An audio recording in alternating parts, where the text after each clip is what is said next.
जय हिंद.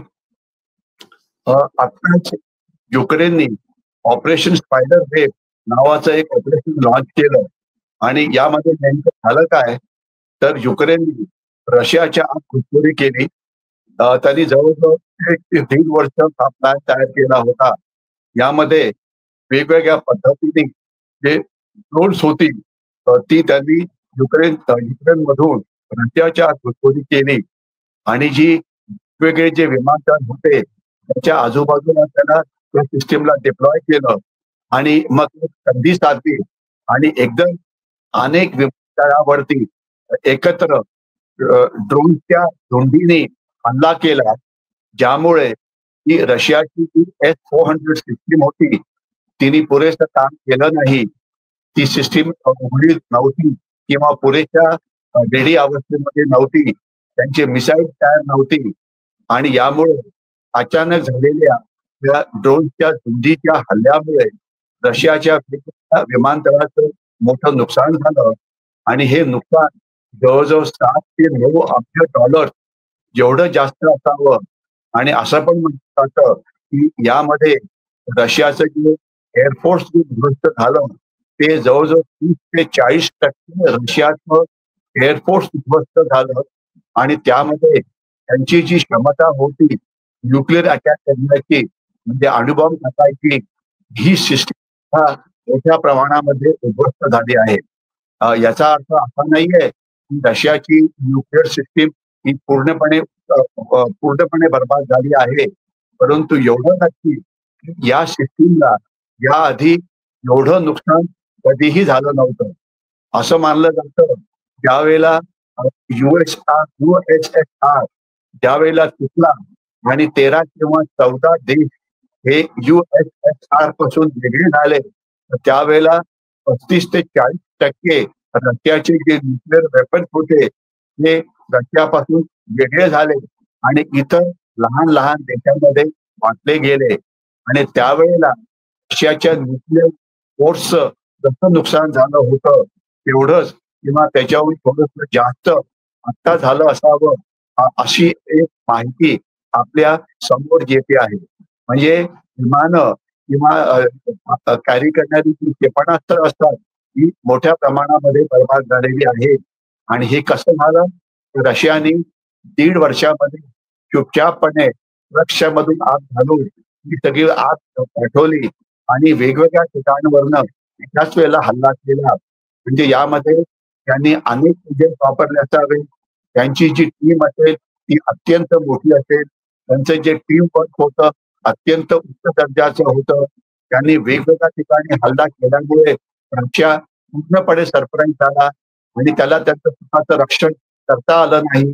कारण रक्षण करण्याची जी सिस्टीम असते ती जनरली शत्रूच्या सीमेकडे पाहत असते. परंतु प्रत्येक विमानतळाच्या भोवती किंवा प्रत्येक फायटर बेसच्या भोवती चारी दिशेला बघणारी अशी वेपन सिस्टीम ही नसते आणि मुख्य काय असतं, की ही सिस्टीम सगळ्याच वेळेला ऑन नसते आणि ही सिस्टीम लेयरमध्ये असते. म्हणजे एक पहिला लेयर, मग त्याच्यातनं ते पास झालं, तर दुसरा लेयर उघडला जातो. मग त्याच्यानंतर तिसरा लेयर उघडला जातो. म्हणजे ही मल्टी लेयर सिस्टम अशी असते आणि ती शत्रूच्या ड्रोन्सना किंवा इतर जी विमानं आत येतात त्यांना बरबाद करतात.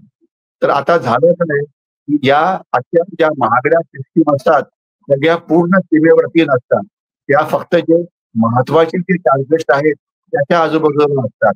तर हा एक पहिला मुद्दा आहे, की सगळी सीमा ही पूर्णपणे कव्हर केली जात नाही आणि सीमेवरती जी गॅप असते, त्या गॅपमधून युक्रेननी हल्ला केलेला आहे, हे आपल्याला सर्वात पहिले लक्षात यावं.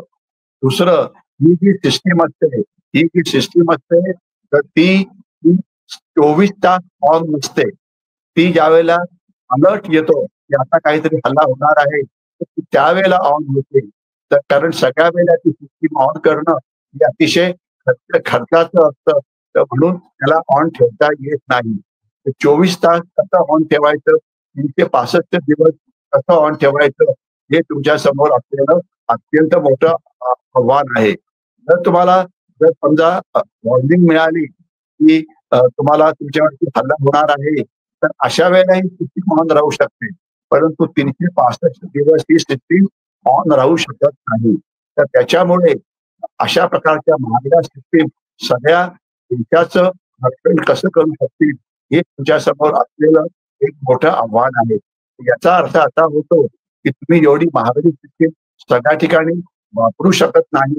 म्हणून तुम्ही कमी किमतीची अँटी ड्रोन सिस्टीम ज्या आहेत, त्या तयार करायला पाहिजे.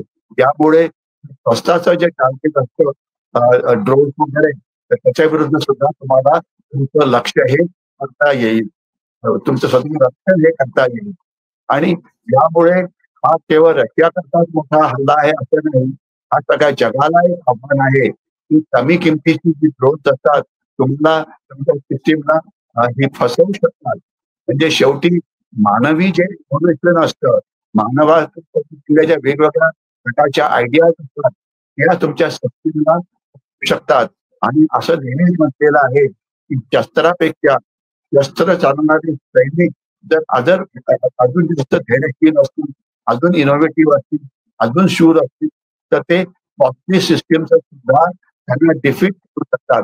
तर तेच नेमकं आता झालेलं आहे, की एवढ्या मोठ्या प्रकारचा हल्ला रशियाला डिटेक्ट कसा करता आला नाही.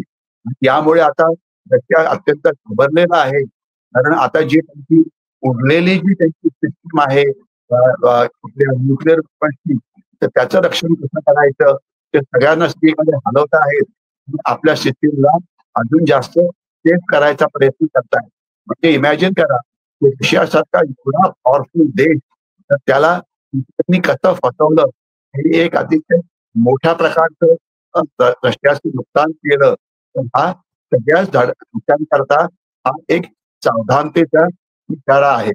म्हणजे आपल्याला या अशा प्रकारच्या हल्ल्यापासून जर स्वतःचं रक्षण करायचं असेल, तर तुम्हाला सदैव सतर्क राहावं लागेल. याकरता तुम्हाला multi layer anti aircraft defence सगळ्या ज्या महत्त्वाच्या टार्गेट असतात, त्याच्या भोवती तयार ठेवाव्या लागतील.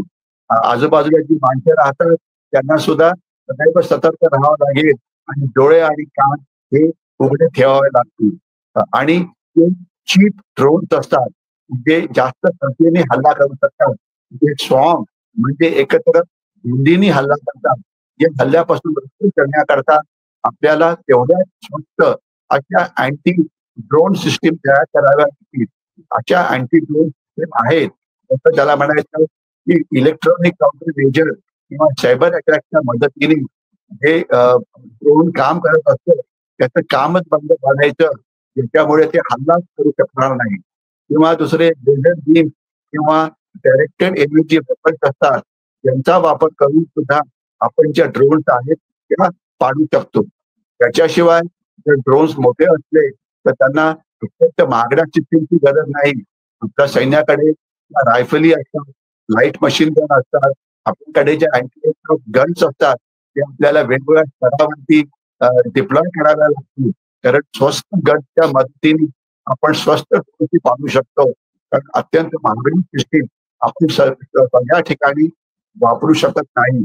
म्हणून जिथे जिथे आपल्याला स्वतःचं रक्षण करायचं असेल, तिथे त्या भागात एक सक्षम anti drone system, anti drone प्रणाली ही आपल्याला तयार करावी लागेल.